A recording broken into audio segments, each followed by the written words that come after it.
Hello everybody. I'd like to do a little demo for you called the Ballistic pendulum demo. And you're going to need the data from this demo in order to accomplish the first problem on homework 6-2. Now a ballistic pendulum is a device that is designed to try and measure the muzzle velocity of a gun.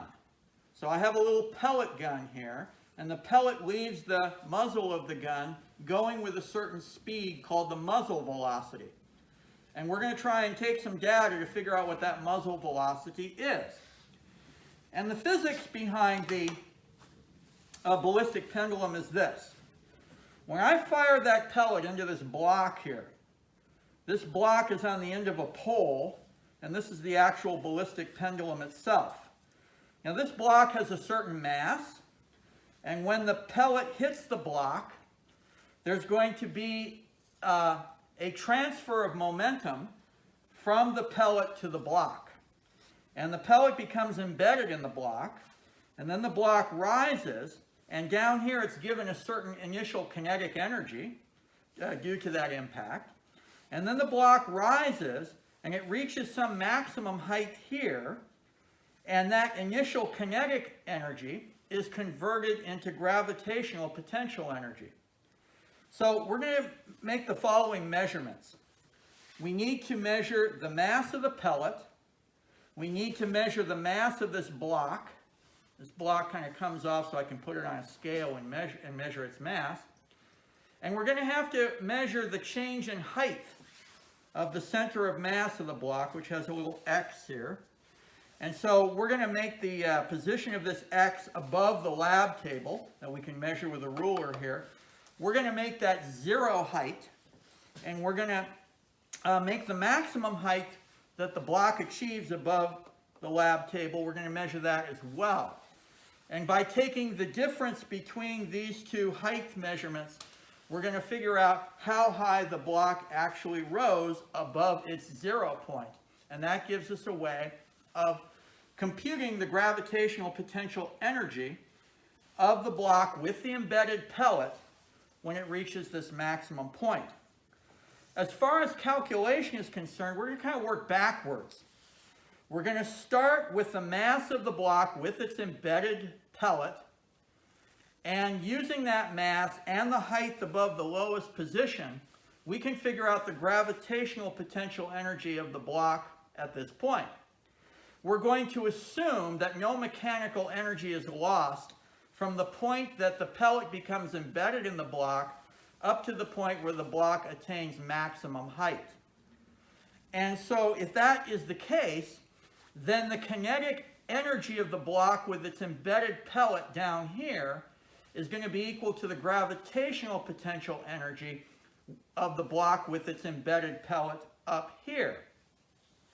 So by knowing the gravitational potential energy up here, we can figure out the kinetic energy down here, and we can from that figure out what the initial speed of the block was down here. Now if we know the initial speed of the block down here, we can figure out what the momentum of the block was down here immediately after the pellet becomes embedded in it. So the mass down here is the mass of the block plus the pellet. And now we're going to assume that momentum is conserved during the inelastic collision of the pellet with the block. And if momentum is conserved, then we can kind of work backwards and say, well, the momentum that the block had here after impact must have equaled the momentum of the pellet in flight. And if we know the mass of the pellet, then we can figure out what the speed of the pellet was in flight. And that's kind of the whole, or the major point of this homework problem, is to figure out what that speed is, which is equal to the muzzle velocity of the gun. There's some other calculations you have to do as well, but that's the main one. Now, it's kind of difficult when this pellet becomes embedded in the block, didn't do a good job hitting it there, becomes embedded in the block to determine how high the block actually goes. I have to maybe catch it and then hold it there and then measure the height of the block. That's kind of difficult. What we're going to do instead is we're going to use a very old-timey physics technique called an optical lever. And in the old-timey days, they would use a little shaft of sunlight that comes through a hole in a screen in the wall, in the window of the physics building. We're going to be a little modern, updated version. We're going to be using a laser here to create that little beam of light. And that beam of light comes down here, and it actually bounces off a little mirror, which is at the pivot point here of the ballistic pendulum. And then that laser beam reflects off of that, and right now it's down here. But when the block goes up, it actually goes up on the wall. And I'm going to show you what that looks like here in a second.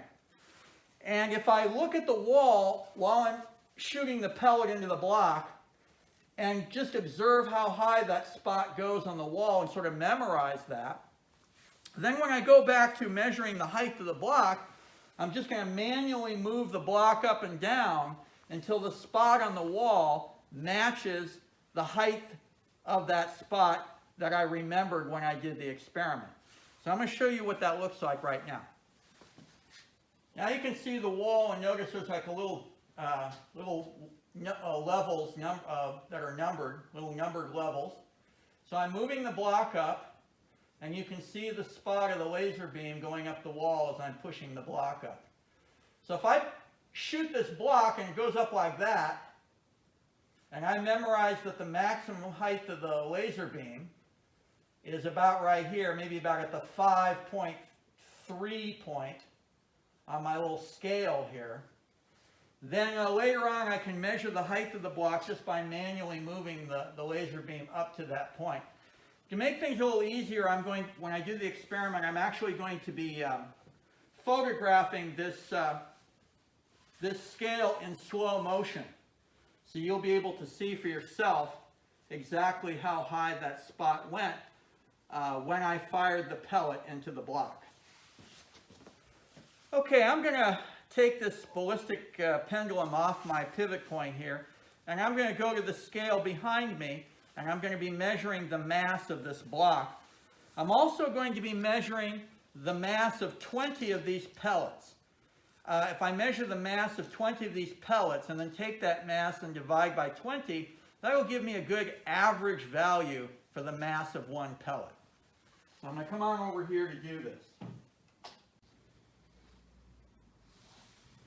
Okay, we're going to weigh the block here, and it looks like the block is 21.2 grams. Okay, I'm going to weigh out 20 pellets here, and then we can take that number and divide by 20 to find out the mass of one pellet. So that's my little weighing dish, and I'm going to tare that, so it's 0. And now I'm going to put in 20 pellets.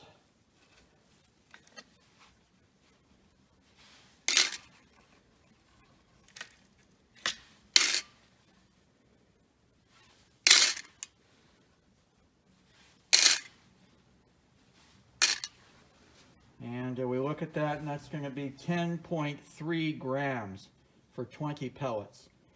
So if you take that 10.3 grams and divide by 20, that'll give you the mass for one pellet. Okay, now that I've got those masses measured, I'm going to reassemble my ballistic pendulum. And before I get started here, I'm going to measure the initial height of this block above the lab table.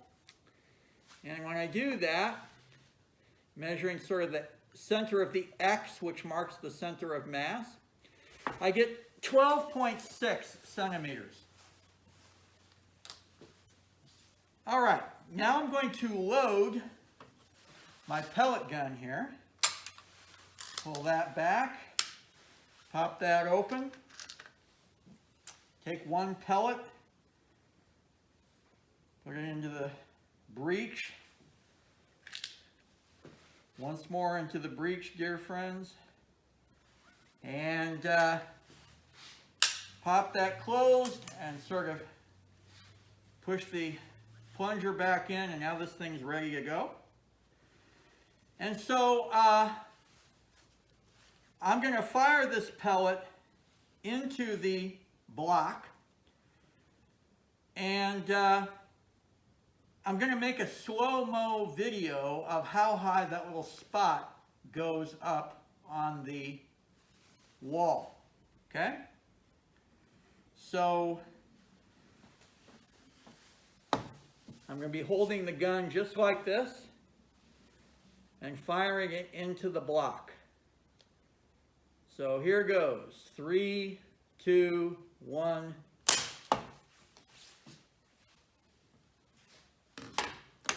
All right. Full disclosure, I've already filmed the spot going up on the wall from a previous attempt. So this was just to kind of show you what it looks like. So I'm going to splice into the movie right now how high this, a slow-mo video of how high the spot actually went on the wall. Okay?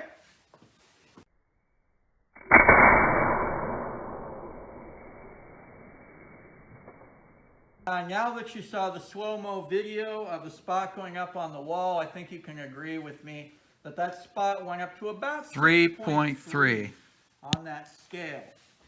So what I'm going to do is I'm going to look at the scale, and I'm going to move this block up until it reaches 6.3.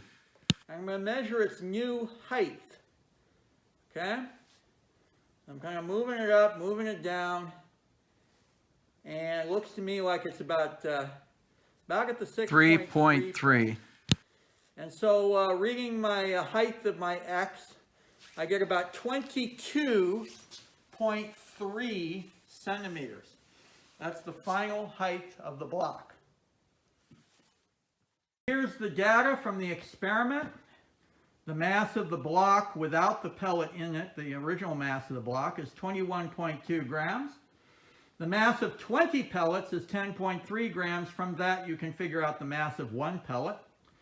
The average height the block was raised was about 9.7 centimeters. Now, I'd like to remind you that before you begin doing any calculations with this data, you should convert everything into kilograms and meters in order to have a correct calculation. Finally, I'm going to show you one more thing.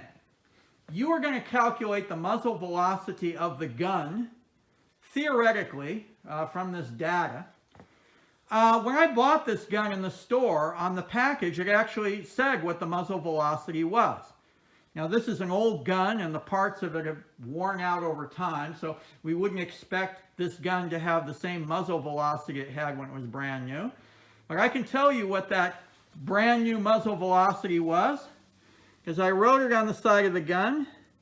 So I'm going to do the big reveal here. Taking off this little piece of tape, and it says 61 meters per second.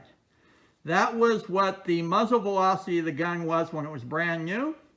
So when you do your calculation, you can see how close our measured value was to the original muzzle velocity of the gun.